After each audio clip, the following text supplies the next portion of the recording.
రాజసుధా ఛానల్కి స్వాగతం. మన రాజసుధా ఛానల్ ద్వారా మరి అనేక సమస్యలకి చక్కటి పరిష్కార మార్గాలు ఎన్నో మనం తెలుసుకుంటున్నాం. సక్సెస్కి టిప్స్ కూడా తెలుసుకుంటున్నాం. మరి అప్పులు తీరి కోటీశ్వరులు కావాలంటే ఏ పరిహారాలు పాటించాలి? ప్రతి ఒక్కరికి జీవితంలో ఏదో ఒక అప్పు కానీ ఆర్థిక సమస్యలు కానీ ఇప్పుడు అందరినీ వేధిస్తూ ఉంటాయి.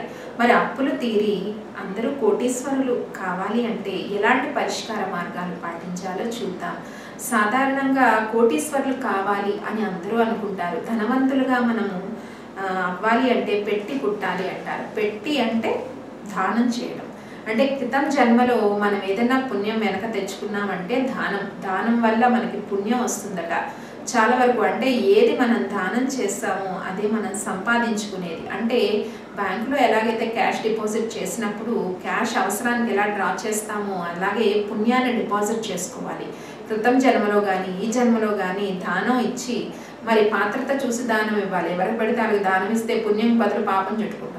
పాత్రత చూసి ఎదుటి వారి అవసరం చూసి వాళ్ళకి బాగా అవసరం ఉన్న పరిస్థితుల్ని మనం గమనించి దానం ఇచ్చినట్టయితే మనం చాలా వరకు పుణ్యాన్ని మూటగట్టుకొని కోటీశ్వరులు అయ్యే అవకాశం ఉంటుంది. అలాగే ఏదైనా పాజిటివ్గా థింక్ చేయాలి. దేన్ని కూడా నెగిటివ్గా థింక్ చేయకూడదు. ఎవరైనా బాగా ధనాన్ని సంపాదించాలంటే ఏం చేయాలి?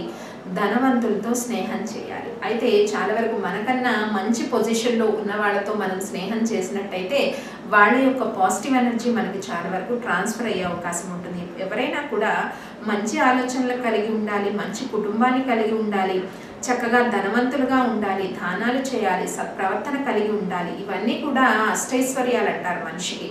కేవలం డబ్బు ఒకటే కాదండి. అష్టైశ్వర్యాలు పొందాలంటే మానసిక ప్రశాంతత, చక్కటి సంతానము, భార్యాభర్తల అన్యోన్యత, కుటుంబంలో గొడవలు లేకుండా ఉండడం, ఇవన్నీ కూడా అష్టైశ్వర్యాలు అంటారు. ఇవి మనిషి పొందాలి అంటే మరి చాలా వరకు చక్కటి ఆలోచనతో మనిషి ముందుకెళ్ళాలి. ఎవరైనా సత్ప్రవర్తన కలిగిన వాళ్ళు మరి ధనవంతులు, కోటీశ్వరులు వాళ్ళతో సావాసం చేయడం వల్ల కొంతవరకు వాళ్ళు అవలంబించిన విధానాలు మనం అవలంబించడం వల్ల వాళ్ళంతా కాకపోయినా కొంతవరకు మన జీవితం బాగుపడే అవకాశం ఉంది.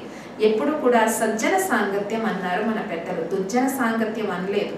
అంటే చెడ్డ వాళ్ళతో స్నేహం చేస్తే చెడు మనకి అంటుకుంటూ ఉంటుంది. అలాగే తెలివైన వాళ్ళతో స్నేహం చేస్తే మనకి తెలివితేటలు వస్తాయి. ధనవంతులతో స్నేహం చేస్తే మనకి కూడా ధనం వాళ్ళు ఎలా సంపాదించారు, ధనం సంపాదించడంలో అక్రమ మార్గంలో ఉంటాయి, సక్రమ మార్గం ఉంటాయి. న్యాయపరమైన ధనం ఎప్పుడు మన దగ్గర ఉంటుంది. కాబట్టి ఇలాంటి మార్గాల్ని మనం అన్వేషించి మరి వచ్చిన ధనంలో కొంత భగవంతుడికి దానాలు చేసినట్టయితే మీకు 100%లో ఒక 10% దానం లేదా 1% చేయండి.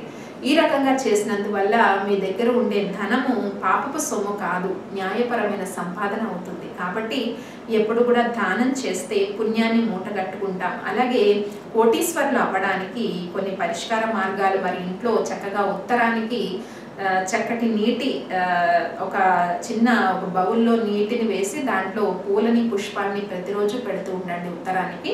మరి చాలా వరకు మీరు కోటీశ్వరులు అయ్యే అవకాశం ఉంటుంది. అలాగే కోటీశ్వరులు అవ్వడానికి ఇంట్లో చక్కగా రుద్రాక్షని ధరించడం కానీ పూజించడం, మరి తులసి కోటను ఉంచుకోవడం, అలాగే దక్షిణావృత శంకును ఉంచుకోవడం, శ్రీచక్రాన్ని పూజించడం, ఇటువంటివన్నీ చేసినా కూడా మీరు కోటీశ్వరులు అవ్వడానికి చాలా అవకాశాలు ఉన్నాయి. కాబట్టి మంచి ఆలోచనతో ముందుకు సాగండి, దానం చేయండి, సత్ఫలితాలు పొందండి, సజ్జన సాంగత్యం చేయండి.